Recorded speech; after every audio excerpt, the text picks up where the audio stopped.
थाना अंतर्गत गोर पंचायतर माध्यमिक विद्यालय एक मागणा स्वास्थ्य शिविर अनुष्ठित होती। क्योर ऑयल तरफ डायबिटीज टेस्ट एवं माँ शाला हॉस्पिटल तरफ मागणा चिकित्सा कर 300 ऊर्ध्व रोगी चिकित्सित होते। यह कार्यक्रम सुश्री शुभश्री साहित्य संसद, रजनी देवी जराश्रम, ऋतुपूर्णा कला साहित्य संसद और बट महापुरुष सेवा संगठन टाइटल संपादिका गण यथा शिक्षाविद बसंत मंजरी दास, आईनजीवी मंजुलता राउत, अध्यापिका राजश्री स्वाई और विभूषिता दास तत्वावधान यह कार्यक्रम अनुष्ठित हो।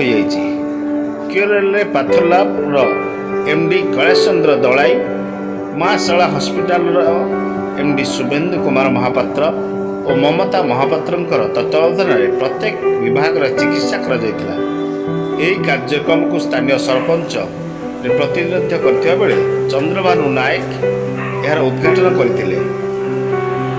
नमिनी मेनका परिडा सम्मानीय अतिथि भाव जोग देथिबा बेले सम्मानीय अतिथि भाव समाजसेवी हेमंत कुमार नायक, प्रेमचरण राउत जोग देथिले।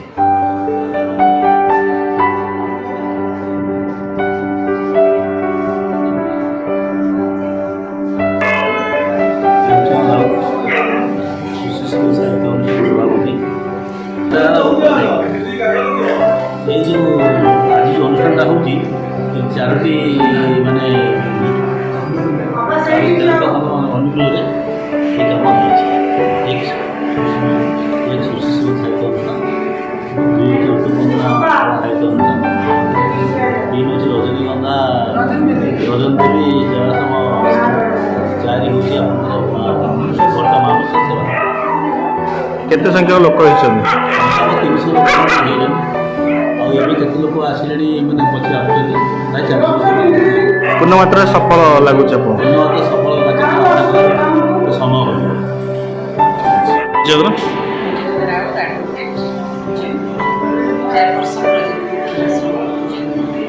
कौन कार्यक्रम आज रही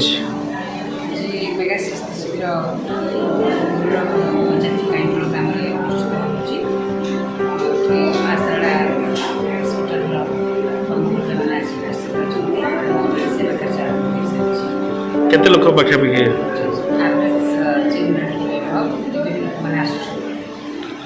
आगु कौन करने की इच्छा अच्छे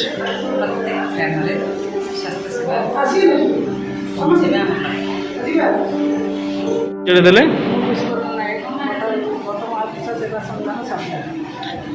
कौन रही आपण गाँव अनुष्ठान गोटे आज कार्य होती केते संख्यक लोक आसछन्ती और केते खुशी अच्छा आपण ग्रामवासी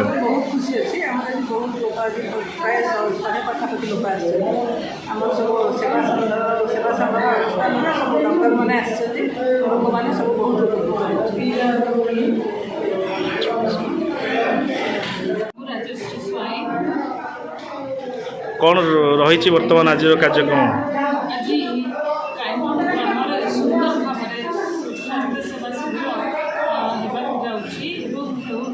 सुंदर भाव गायनिक मेडिसिन गैस्ट्रोलॉजी और ईसीजी सब प्रकार व्यवस्था कर शाला हॉस्पिटल तेणुक चारिटा अनुष्ठान मिलित भाव अनुष्ठान कार्यक्रम करुच्ची 300-400 रोगी मैंने सेवा कार्य सुलभ भाव में सुंदर भाव जोगे दि जाऊँगी।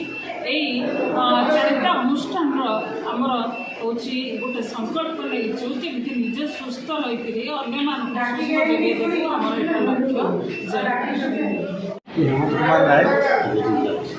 वर्तमान जिला परिषद सभ्य उपसभापति सुश्री शुभश्री साहित्य संसद और अन्य 3टी अनुष्ठान उपदेष्टा प्रथम आम बुझे कार्यक्रम स्वास्थ्य शिविर आरंभ करूँ जोटा को अति सफल भाव में समापन होता। आज द्वितीय काइंटोल ग्राम अधिक 300 अधिक लोक बर्तमान पंजीकरण कर सारे आहरी लोक निश्चित भाव में आज सफल जना जाऊँ आपण माध्यम अनुरोध करूँ निश्चित भाव में मीडिया प्रसारित करी आमर सफलता को आगे बढ़ाई।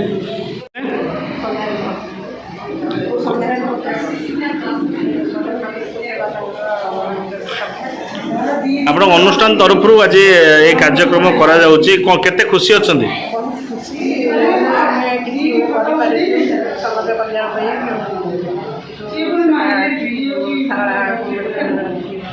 ଡକ୍ଟରମାନେ ସେବା ଦେଇପାରିଛୁ ଆମେ ସେ ସେବା ମନୋଭୂତ କରିକି ଆମେ